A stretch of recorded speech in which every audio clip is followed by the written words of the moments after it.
Hello ladies and gentlemen, Central here. Hope you guys are having a wonderful day as always.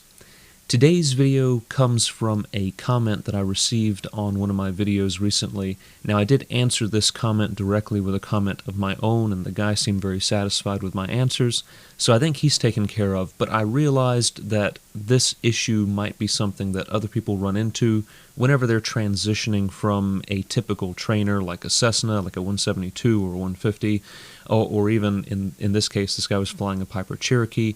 If you're transitioning from one of these aircraft with a more typical suspension system and you're transitioning to a Musketeer or a Sundowner, C-19, C-23 Beechcraft, you might end up running into an issue with the landings simply because the aircraft uses a totally different suspension system. So the Musketeers and the Sundowners and even the Sierras use a rubber puck system for suspension, and they're very springy on landing. If you aren't on the numbers, if you land too hard, you are going to bounce with this type of suspension, and that can cause several issues as far as landings. So what I want to do is just go over my technique for landing, how to avoid the bounce, and if you do get the bounce, what to do. So first things first, I just want to show you my methodology for flying the pattern and landing the aircraft.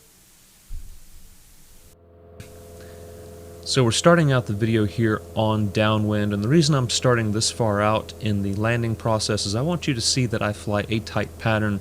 The numbers that I give you here are going to be based on my pattern, which is perhaps tighter than what some new Sundowner pilots might be comfortable with. Once you get comfortable flying a tight pattern, these numbers are going to work out really well. I do fly a tight pattern because the Sundowner, once you pull the power back, does come out of the sky pretty quickly. It's got a relatively high wing loading for a trainer type airplane, so once the power's out, you're going to come out of the sky.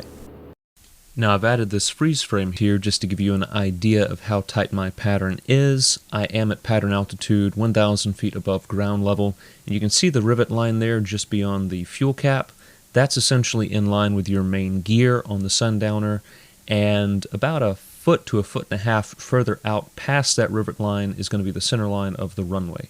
So that's for your left-hand traffic. If you're flying right-hand pattern, it's going to be a little bit different, but left-hand, that's pretty much what you're going to see.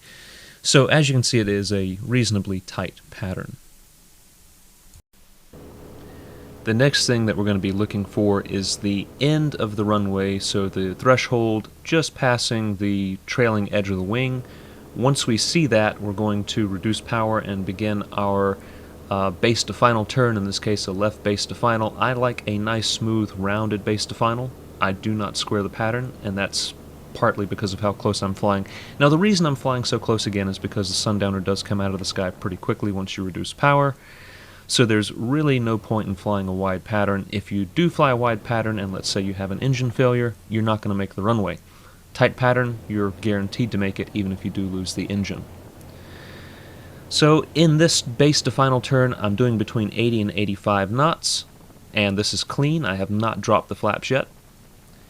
Once I start to turn on to final, that's when I'm going to drop the flaps. The flaps do produce a lot of drag, so I use them kind of like speed brakes. As long as you're in that white arc, you can drop them. So I've gone ahead and I've dropped the flaps now. And as I cross the fence, I'm going to be looking to hit about 70 knots indicated.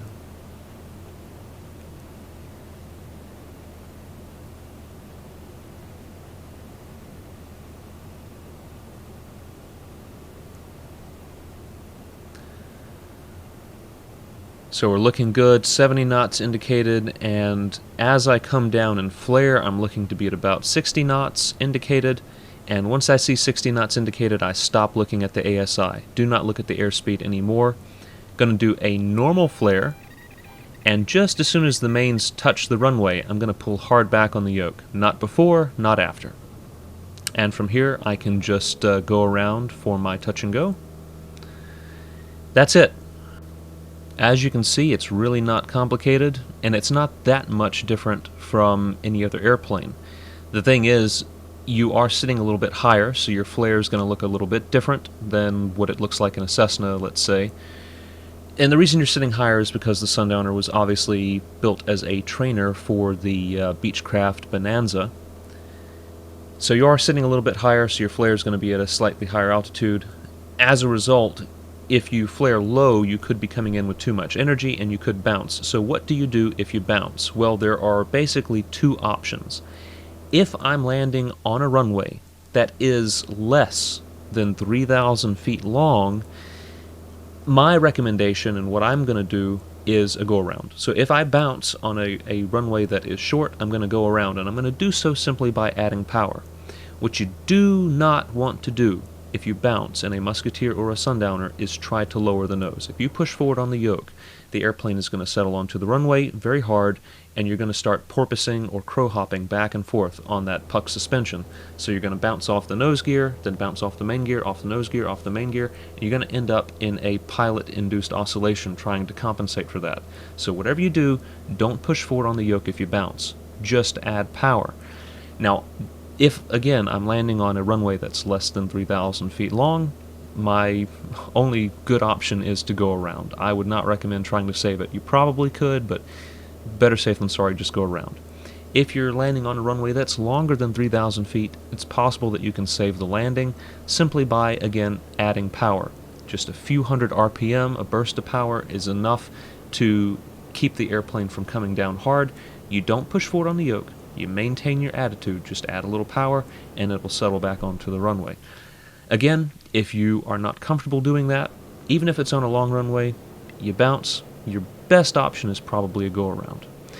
And as I pointed out in my comment to the original question, if you are going to go around, because of how you have the airplane trimmed with the trim set pretty far back, in that case, once you've added a lot of power, you need to be ready to push forward on the yoke a bit so you don't stall. Now, the thing with the Sundowner is it doesn't stall quite the same as a Cessna. It's not going to drop a wing on you necessarily, but what will happen if you stall is it's going to wing rock and then drop straight down. Again, that's not going to be good either way. You do not want to have a stall low to the ground. So if you add power, be ready to come in with a little bit of forward yoke to compensate, because the airplane's nose is going to climb pretty rapidly. That pretty much finishes out this video. I'm just going to let this landing close out here. You can see the numbers are all the same.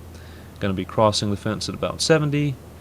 Once I get down on my flare, I'm going to flare at about 60 knots indicated, and then I'm just going to let it settle onto the runway.